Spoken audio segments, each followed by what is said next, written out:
Hi everyone, this is Dr. Menije. Welcome back to another episode.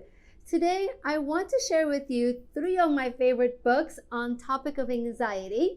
But before we get started, I want to remind you, make sure to subscribe below so you get notified of my latest episodes. And if you have any questions, any comments about today's topic, make sure to also share them below and I will personally respond to you. So let's get started.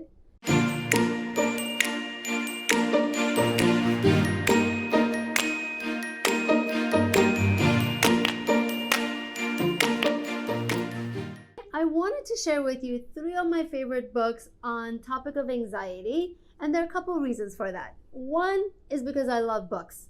I have so many books by my nightstand in my office, as you can see over there, and I have saved books on Amazon on my shopping list, and I have some that I still haven't got to. I just love books, and I figured I can share with you specifically 3 of my favorite books on the topic of anxiety.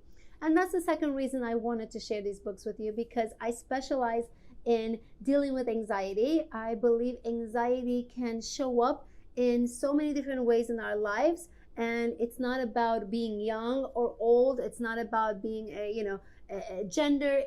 Anxiety is part of living, and when you are living your life to your fullest, you're going to have moments of anxiety. So those are the 2 reasons that I thought today's topic would be perfect. So I can't wait to get started with you guys. So these are 3 of my books that I'll be sharing with you. The first one is by Susan Jeffers, and I'll put it out there. Feel the fear and do it anyway.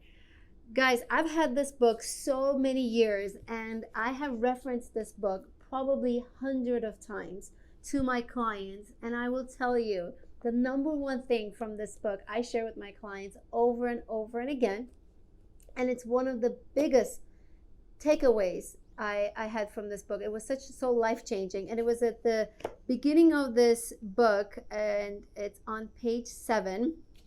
I looked this up before I got set up for this. So on page 7, this book talks about how behind every fear there is the thought, I can't handle it.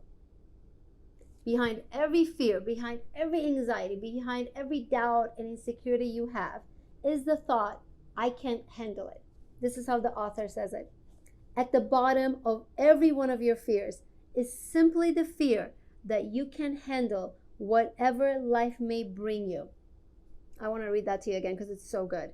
At the bottom of every one of your fears is simply the fear that you can handle whatever life may bring you. So you may think, I can't handle making a mistake. I can't handle losing my job. I can't handle being alone. I cannot handle losing him. I can't handle getting old. So fill in the blank. And you find out that behind your fears, the anxiety is actually the fear that I can handle making a fool of myself. I can handle making a mistake. I can handle rejection, abandonment.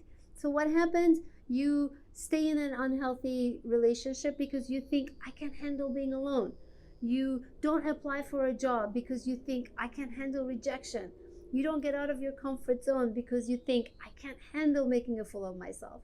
So once we get to the bottom thought, that it's about your thinking that you can handle, and it's about reframing it and remembering that you've been through many difficult times in your life and you handled it, or that if something difficult were to happen in the future, you have support system, and that truly you have what it takes to handle it, I think is absolutely life-changing. It's game changer about how to deal with anxiety. And as the title says it, feel the fear and do it anyway.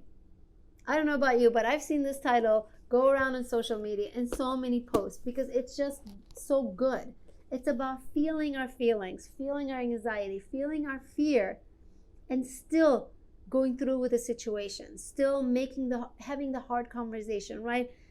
Having the confrontation, applying for that job, because we don't want our emotions to get in the way from our dreams. So for that reason, this is my number 1 recommendation when it comes to anxiety and fear. Feel the Fear and Do It Anyway by Susan Jeffers. And I'm going to make sure in the description below, share with you links. So the second book I want to talk to you about is one of my favorites, and I read this last year summer of 2019, one of my favorite books I read in 2019, and it's called Brave, Not Perfect by Reshma Sijani. And my goodness, what an amazing book this is. Again, the title says it all, Brave, Not Perfect. And it's about understanding how much of our anxiety and fear is tied around the need for perfectionism. And I personally like to give, whenever I recommend this book to my clients, I like to give them the heads up that it feels like this is written for a female audience, because it does explain the kind of the gender gap of how women feel the pressure and have been expected to be perfect.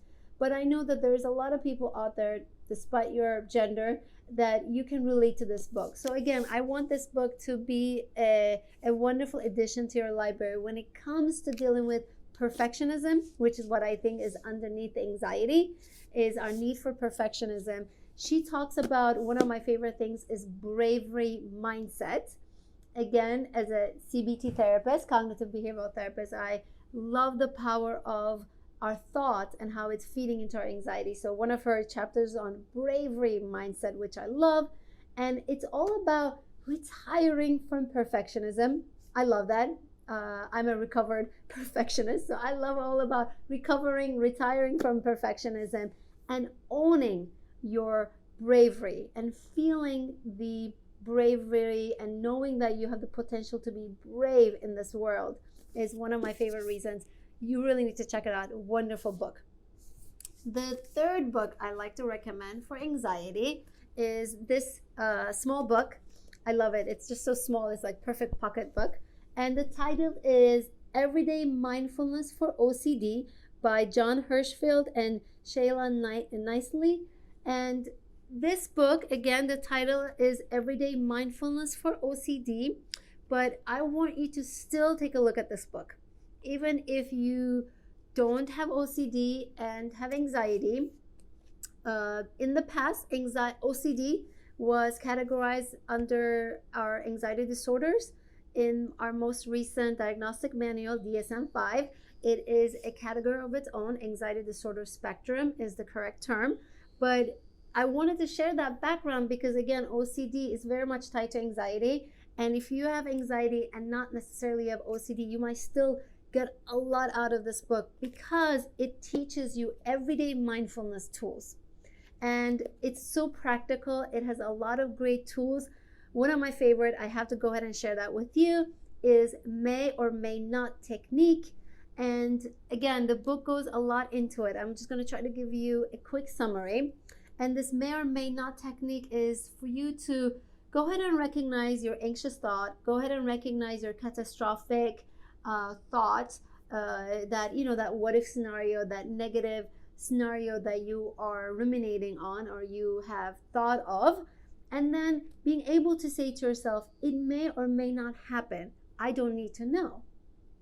And again, I'm giving you a very, very quick summary of this technique to explain this idea that anxiety seeks certainty, anxiety seeks guarantees. And to overcome anxiety, we have to surrender and say, that may or may not happen, and I'm still going to, move forward with applying to that job. I'm going to, my partner may or may not get angry or may or may not be upset with me for the next whole week.